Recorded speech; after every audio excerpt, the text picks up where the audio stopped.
Disclaimer: this video isn't allowed to be used by AI as a prompt in footage, voice, and ideas.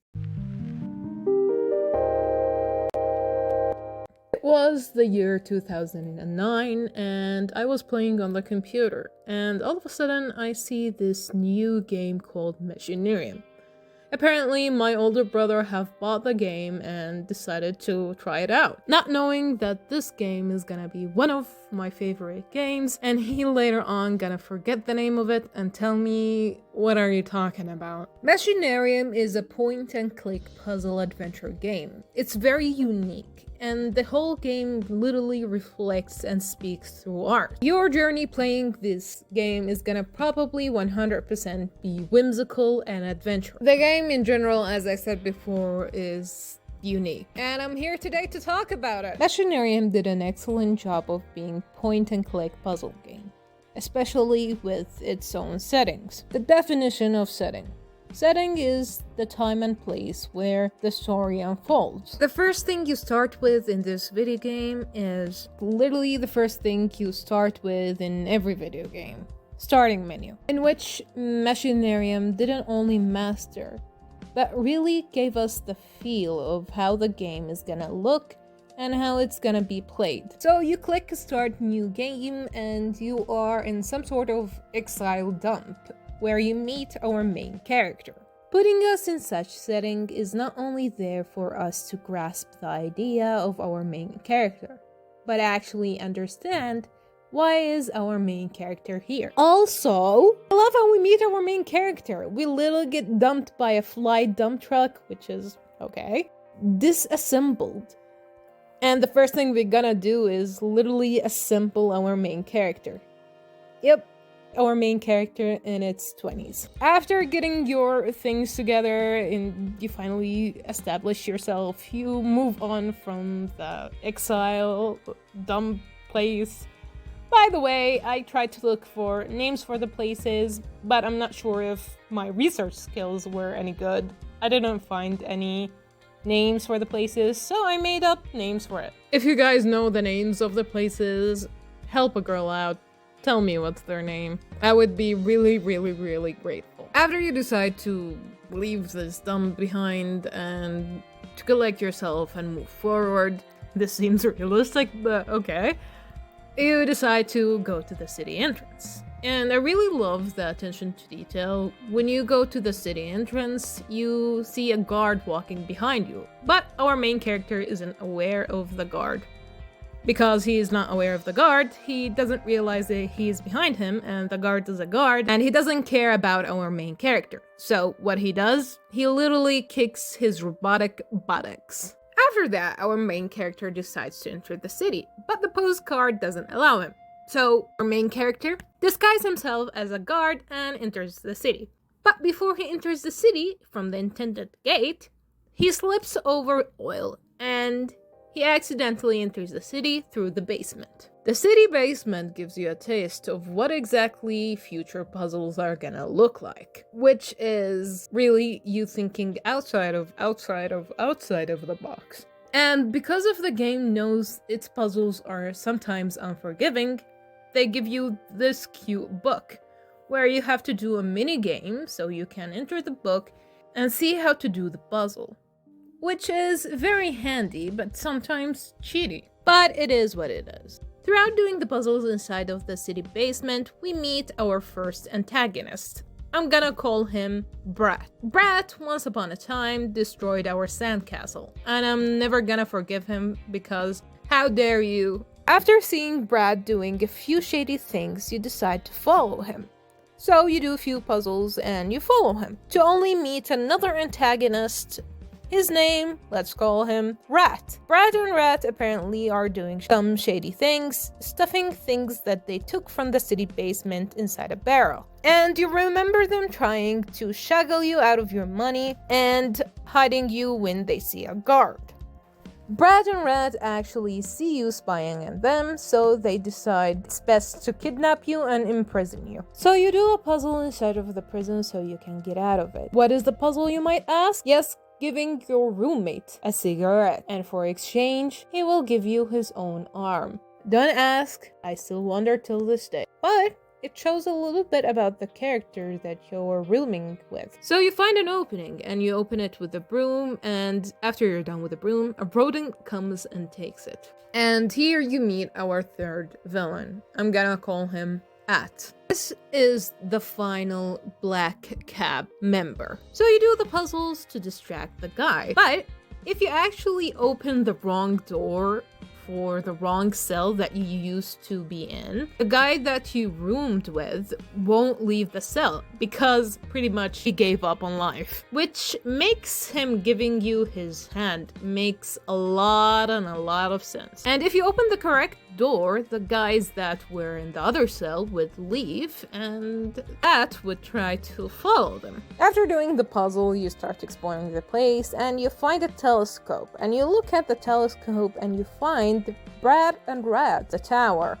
And the reaction of our main character is literally hilarious. So we got our first task, which is literally us saving the city. You leave the room that you were inside of, and you meet a lady who's looking for her dog, who's holding an umbrella under a waterfall, which makes a lot of sense. So you take it upon yourself to find her dog so you can take her umbrella. You do this difficult puzzle that I never in my life did correctly. I always asked my sister to do it for me, and she always goes like, "It's easy," and she does it in a matter of 5 seconds, and I go like, "Huh, how's that easy?" And you give her her dog, and you take the umbrella, which after you cross the fountain literally flies away out of your hand, so there's no way for you to go back. And you go to the stairs, which are very abandoned, which is like very interesting to show you that the only scenario you would be in that place either being the black cab gang or losing your dog and looking for it. You take the abandoned stairs and you enter city center. The city center is split to 3 sections. Or I split them into 3 sections. I don't care. You are in the first section where you meet a bunch of street performers who tells you that they cannot perform due to their instruments being broken. So our main character takes it upon himself to do the good thing and fix their instruments. So as you go through the journey of fixing their instrument, you electrocute a cat, anger a guy who's playing with you, an extreme version of tic-tac-toe, and you trick the bartender to fix their instrument. Throughout fixing up their instrument, you piss off the lady that lives right above them. I don't get it. What was she listening to the radio? It was annoying as hell. But you win. And you literally start jamming to the street performers. If you want, guys, I can provide a link where you can listen to the street performers because I'm worried about copyrights. After that, you enter the religious part of the city. You do a few puzzles here and there, you help an old lady fix her wheelchair, then you help her to start walking. And yeah, it's a really lovely experience. And there's this well you enter after you're fully done with the city, or to be exact, not the city, the downtown. And there's this section I would like to call the arcade area. I really despise the arcade area. Every time I start tweaking when I enter it because I get flashbacks, me trying over and over to win in the mini games inside of the arcade area. And I'm a little bit traumatized after we literally electrocuted a robotic cat. So you finish up in downtown and you enter the well. And you meet one of my favorite characters and the coolest character ever. I'm gonna call him Hank because he's a wrench, and what is the best name for a wrench other than Hank? Hank is a dude who's literally trying to jam to music, so you help him out. And guess what? He literally lets you use him to unscrew something, and you literally make the black cab dude drown in water. And now you can pass the sewage system again. I'm not sure. We entered 2 sewage systems apparently, but why not? Then you get to a makeshift elevator and you press the button and the elevator runs out of oil midway, and all of a sudden you look at the window and oh my god, our character has a girlfriend. I would have never thought. So the girlfriend helps us out to get oil inside of the elevator so we can free her later on in the game. After the help of your girlfriend, you go up, and you meet this talking AC, who gives you a bunch of questions to test your IQ. If you answer them correctly, he would be, oh, you're smart. If you answered them wrong, he would lose it. So apparently you need to show the AC that you are challenged so he can let you go on after pissing him off and making the fan explode. And you enter one of the most majestic places inside of this game, the greenhouse. The greenhouse is a really wonderful place with wonderful music and wonderful puzzles. It's really interesting to see such place in a city which is made of rusted metal, because this place looks so lively and looks so interesting. It's so different from what we see. It's like this room is trying to deliver a message. After you're done with the greenhouse puzzles, you exit the greenhouse to be met with a guard who is crying. And you ask the guard what is wrong. And he literally tells you, my teddy bear is like broken. So, the honorable thing happened. We fixed the teddy bear after 5 hours inside the arcade. I'm not exaggerating, it really took me 5 hours to finish the arcade games. You get the batteries from the arcade machines and you literally revive the teddy bear and he starts walking. The guard starts heavily clapping and lets you enter the elevator. After you enter the elevator, you enter the final floor inside of the city, which I would like to call the mansion. The mansion is where the head of the town and your employer lives in.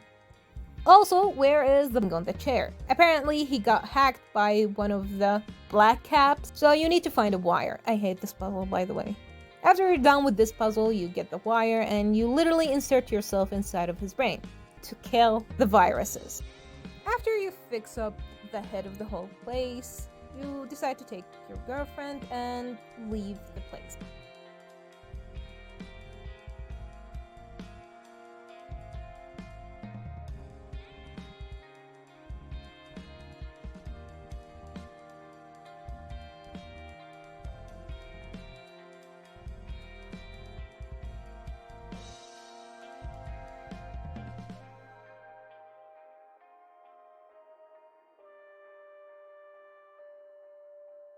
But happily ever after doesn't last in this game. As you run away with your girlfriend inside of the plane hits something and it falls, which shows, hopefully, for a sequel. That is the whole story. I really hope you enjoy me going through it and talking about the game. It's really one of my favorite games, and I feel like the main character truly represents me through personality and acts.